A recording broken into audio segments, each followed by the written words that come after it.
जो पूरा कौरव पक्ष था उसमें भी बड़ी विविधता थी, और उस समय पर जितनी भी कलाएं, चतुरताएं, ज्ञान होते थे वो उधर भी थे भाई। एक शय थी जो इधर थी उधर नहीं थी। क्या? उन्हें कृष्ण से कोई लेना देना नहीं। कृष्ण आज भी हैं, गीता तो है, गीता के प्रति जिज्ञासा होनी चाहिए। वहाँ सारा खेल समझने का है, वहाँ कर्मकांड के लिए कोई स्थान नहीं है। वहाँ पर ग्रंथ से उलझना पड़ता है, एक एक शब्द को भेदना पड़ता है, बात के मूल में जाना पड़ता है। अगर आप ये सब कुछ कर रहे हैं तो आप कृष्ण के साथ हैं।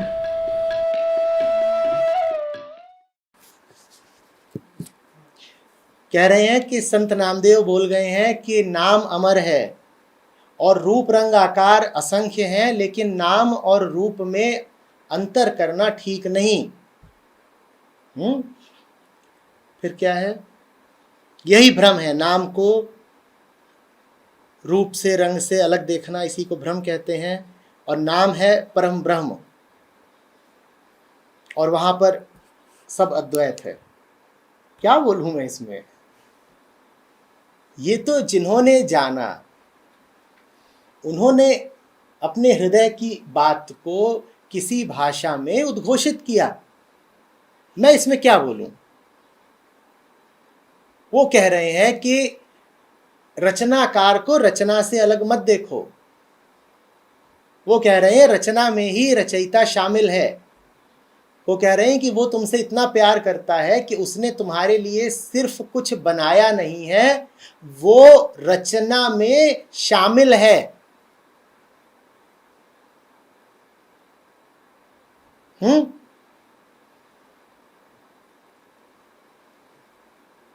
देखो, कोई तुमसे बहुत प्रेम नहीं करता होगा, तुम उसके घर जाओगे तो तुमको बाहर से कुछ मंगा के खिला देगा। फिर कोई तुम्हें चाहता है, तुम उसके पास जाते हो, तुम्हारे लिए अपने हाथों से बना के तुम्हें कुछ देता है। ठीक है, ऐसा होता है ना। समझाया यहां पर यह जा रहा है कि वो तुमसे इतना प्यार करता है कि जब तुम उसके सामने आते हो तो खुद तुम्हारे लिए चाय बिस्कुट बन जाता है। वो ये भी नहीं करता कि तुम्हारे लिए अपने हाथों से बना के दे कुछ। ये तो छोड़ दो कि वो बाहर ऑर्डर करके कुछ मंगवा लेगा, उसमें तो प्रेम ही नहीं है कि बाजार का खाना मंगाया और खिला दिया। उससे ज्यादा प्रेम होता है, तुम कहते हो, मां के हाथ का पुलाव। और वो तुमसे इतना प्यार करता है कि तुम्हारे लिए खुद ही रचना बन के सामने आ जाता है। ये कह रहे हैं। पर इस ज्ञान से क्या मिल गया? इस ज्ञान से लाभ तो तब है ना जब परमात्मा हो करके सब कुछ देखो। नहीं तो सब बटा बटा ही दिखेगा। नहीं तो हर चीज ऐसे दिखाई देगी कि इससे फायदा, इससे नुकसान है। पूरी दुनिया को फिर सिर्फ तुम इसी तराजू में तोलते रहोगे, कहाँ फायदा है कहाँ नुकसान है। क्योंकि छोटी चीजें हैं, तुम भी छोटे हो, छोटे छोटे मिलके बड़ा होने की हसरत रखते हैं।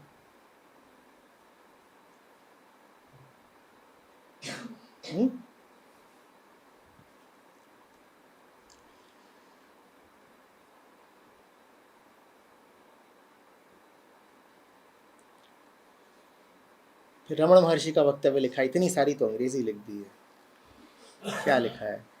रमण Maharshi, self inquiry method, the ego, the I thought arises, then seek for it within and hold it and will vanish. Maharishi reasons that when the mind unceasingly investigates, transforms it. इसका मतलब है कि जो चल रहा है उसको देखो। मन अपने आप को और कैसे देखेगा? देखना ही सोर्स है। सोर्स को तुम नहीं देख सकते। अभी समझाया था ना, साक्षी को देखा नहीं जा सकता, पर परोक्ष रूप से साक्षी की भनक लग सकती है।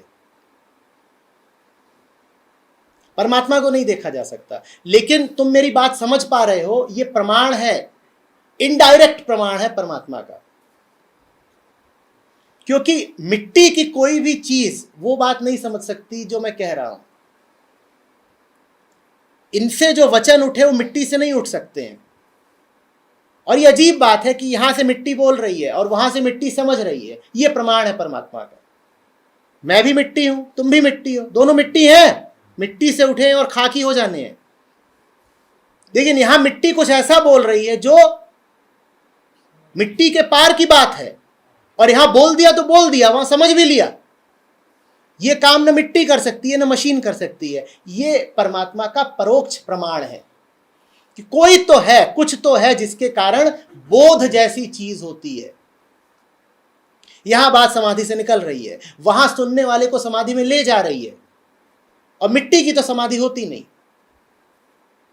यह परमात्मा का प्रमाण है।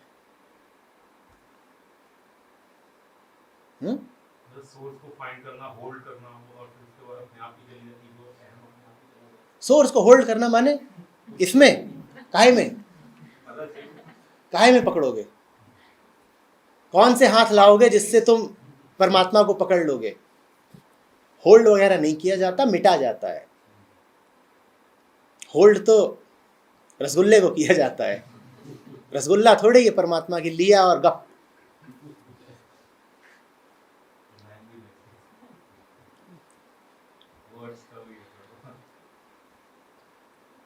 और जब वो कहते हैं कि मन को देखो, तो मन भी कोई विशिष्ट चीज नहीं है कि इसको मन कहते हैं, इसको देखो। जो कुछ दिख रहा है सब मन है, और देखने वाला भी मन है। दृश्य को, दृष्टा को एक साथ देखो, इसी को कहते हैं मन को देखना। मन ने ही ये सब कुछ प्रक्षेपित किया और फिर खुद ही देख रहा है आंख बन के। मन ने दीवार खड़ी करी, और फिर मन ही वो आंख है जो दीवार को दीवार की शक्ल में देख रही है। तो मन को देखने का अर्थ ये नहीं है कि वहां जो पोस्टर है उसको मन कहते हैं। पोस्टर को मन नहीं कहते। अखिल दृश्य को दृष्टा के साथ कहते हैं मन। दृश्य दृष्टा का जो पूरा खेल है यही मन है। इस दोनों को एक साथ देख लिया तो मन को देख लिया। उसी को समझाता हूं कि अपनी दिनचर्या पर जरा कड़ी नजर रखो, कड़ी लेकिन स्नेहपूर्ण। क्या चल रहा है, और जो कुछ चल रहा है उसे परिभाषित करने वाला कौन है? क्या चल रहा है इसको कहते हैं दृश्य, और जो कुछ चल रहा है उसको नाम देने वाले को, परिभाषित करने वाले को कहते हैं दृष्टा, और इन दोनों को एक साथ देखने वाले को कहते हैं साक्षी। तो मन को देखने का अर्थ है दीवाल को भी देखो और दीवाल को देखने वाले पर भी नजर रखो कि वो दीवाल में क्या अर्थ भरे दे रहा है।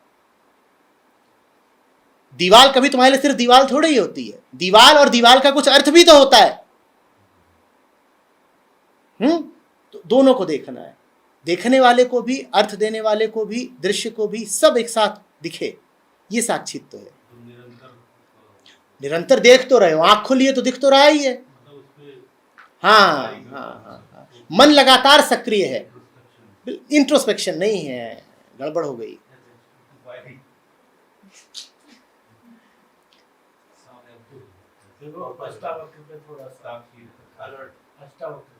अष्टावक्र तो बहुत लंबे चौड़े हैं, मैं कैसे प्रकाश डालूंगा?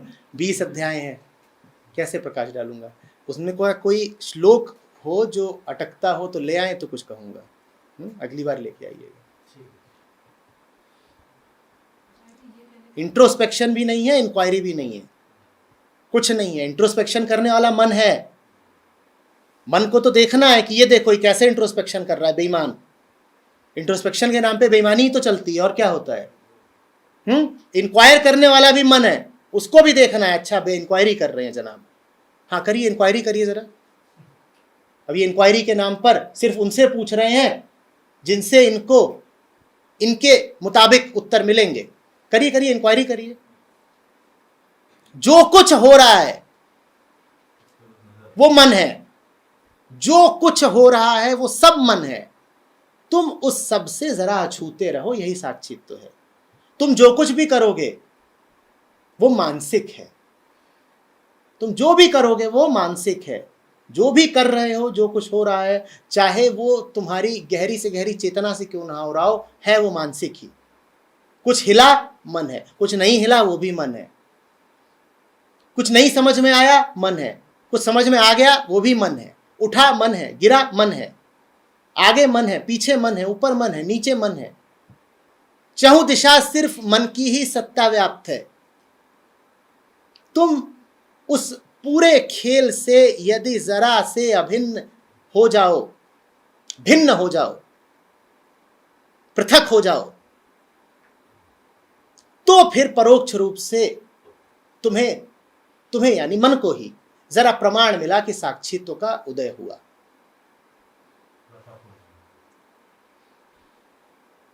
पर वो पृथकता भी तुम्हें पता नहीं चलने वाली, उसकी भी बस मैं कह रहा हूं जरा सी भनक लगेगी, और भनक भी ऐसे ही लगेगी कि पहले ऐसी स्थिति में हम लिप्त हो जाते थे, अब जब ऐसी स्थिति आ रही है तो हम लिप्त नहीं हो रहे। तो ये तुम्हें एक अप्रत्यक्ष प्रमाण मिला है, भनक सी लगी है बस। इससे ज्यादा बात साक्षी के बारे में नहीं की जा सकती। तुम कहोगे पहले ऐसी हालत होती थी तो मुझे गुस्सा आ जाता था, अब यही हालत है, मैं जरा सा अस्पर्शित खड़ा हूं। ये तुम्हें थोड़ा सा दूर का प्रमाण मिला साक्षी का। साक्षी का प्रमाण नहीं खोजते, साक्षी का प्रसाद मिलता है। अहंकारी मन प्रमाण मांगता है और समर्पित मन कहता है प्रमाण नहीं चाहिए, तेरा प्रसाद मिल रहा है इतना काफी है। साक्षित्व का प्रसाद मिल जाए उसी को प्रमाण समझना। साक्षित्व का प्रसाद है शांति, साक्षित्व का प्रसाद है निर्भयता, साक्षित्व का प्रसाद है प्रेम। ये जीवन में उतरे तो मान लेना कि साक्षित्व होगा तभी तो ये आए हैं, साक्षित्व ना होता तो ये कहां से आते।